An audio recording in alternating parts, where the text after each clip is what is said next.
இந்திய சுதந்திர போராட்ட வீரர் மாவீரன் அழகு முத்துக்கோனின் 314வது குரு பூஜை விழாவை முன்னிட்டு சென்னை எழும்பூர் ரயில் நிலையம் அருகே உள்ள அவரது திருவுருவ சிலைக்கு அதிமுக பொதுச் செயலாளர் எடப்பாடி பழனிசாமி மலர் தூவியும் மாலை அணிவித்தும் மரியாதை செலுத்தினார்.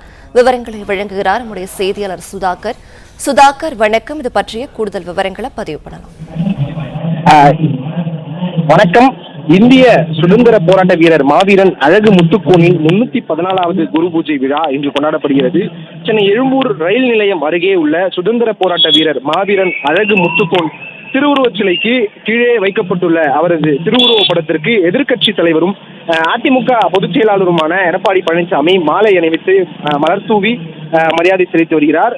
மேலும் அருகாமையில் இருக்கக்கூடிய அந்த திருவுருவச் சிலைக்கும் மாலை அணிவித்து மரியாதை செலுத்தி வருகிறார் அதிமுக பொதுச் செயலாளர் எடப்பாடி பழனிசாமி. உடன் முன்னாள் அமைச்சர்கள் சி விஜயபாஸ்கர், ஜெயக்குமார், கோகிலேந்திரா, அதிமுக அவைத்தலைவர் தமிழ்மகன் ஹுசைன் ஆகியோர் கலந்து கொண்டுள்ளனர்.